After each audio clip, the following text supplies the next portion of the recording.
Hey, Professor Hitch here, and today I want to talk to you about literacy narratives. Specifically, I want to review a literacy narrative with all of you so that you can get a sense of what they look like and what you'll need to plan for when writing your own literacy narrative.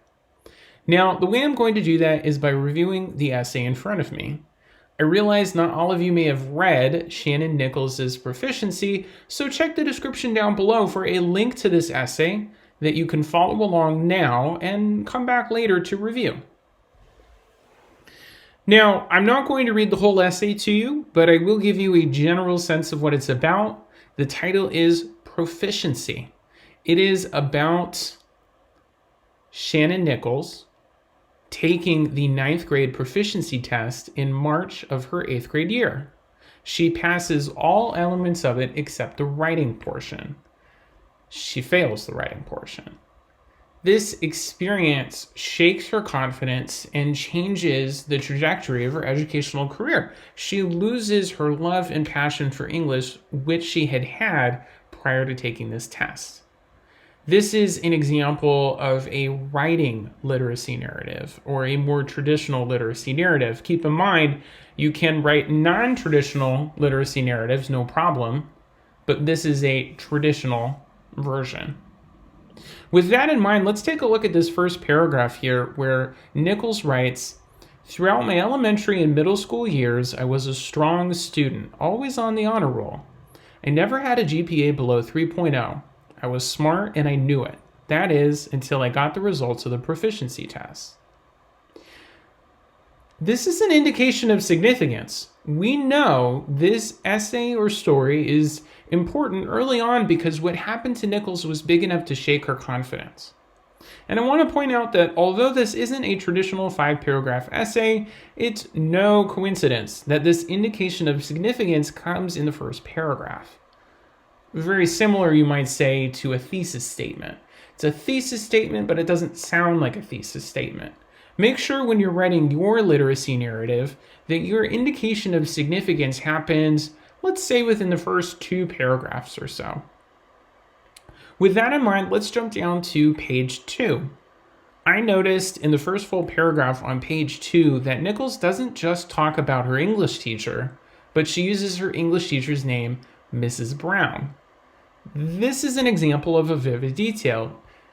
Names put pictures in readers' heads. Characters should be getting names. When you're writing your own narrative, at any point in time, if you talk about a person, name that person. Scrolling down a little bit to the second half of page 2, I highlighted 2 full paragraphs because I think that these paragraphs are a really great example of pathos. Reading these would make the reader sad. I decided to quit trying so hard. Apparently, I told myself, the people grading these tests didn't have the slightest clue about what constituted good writing. I continued to excel in class and passed the test on the 3rd try, but I never again felt the same love of reading and writing. This experience showed me just how differently my writing could be judged by various readers. Obviously, all my English teachers and many others enjoyed, or at least appreciated, my writing. A poem I wrote was put on TV once. I must have been a pretty good writer. Unfortunately, the graders of the 9th grade proficiency test did not feel the same. And when students fail the test, the state of Ohio doesn't offer any explanation. What I think is particularly interesting about this passage is the way it's designed to make the reader feel sad. She continued to excel in school, that's a positive, but she never felt the same love of reading, that's a negative. She had a poem on TV once, that's a positive, but she never got an explanation about why she didn't pass the proficiency test on the first time, that's a negative.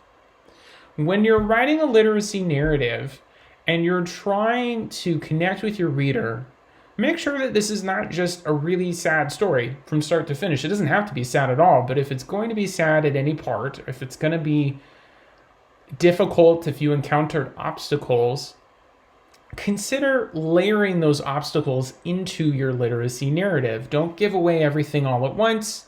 Something good happens, something negative happens, something good happens again. That's what keeps your reader hooked. With that in mind, let's go to the third page, last paragraph. Nichols writes, I earned a 2 on the advanced placement exam, barely passed the 12th grade proficiency test, and was placed in developmental writing in college. Now, I think this is a great example of vivid details because we're getting important information. Nichols didn't just write that she didn't pass, she wrote that she got a 2 on her AP English exam. She didn't just say, I failed the proficiency test again. She let us know that this was a different test, a 12th grade test.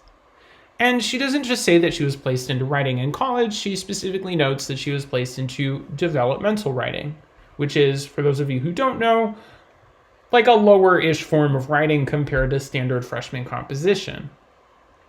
Vivid details are all about providing more than necessary detail that puts an image in the reader's head or gives that reader something to think about. Finally, take a look at this last sentence here. I wish I knew why I failed that test, because then I might have written what was expected on the second try, maintained my enthusiasm for writing, and continued to do well. The main point of the paper is revisited here. This test shook her confidence, but it's also expanded upon a little bit here because Nichols is reflecting on what could have happened had something changed. Notice that the resolution is left hanging here. We never do really find out what happens to Nichols. We don't know if she pulled it around in college. We don't know what could have happened in an alternate world. We're left with questions.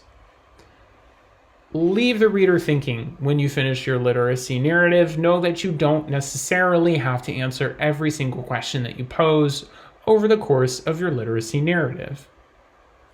There you go. That might seem short, but that covers all 3 elements: an indication of significance, vivid details, and a well-told story. All elements of a literacy narrative. I hope this was helpful. Make sure to check out the link below in the description so that you can review this on your own time, and feel free to post questions or comments below.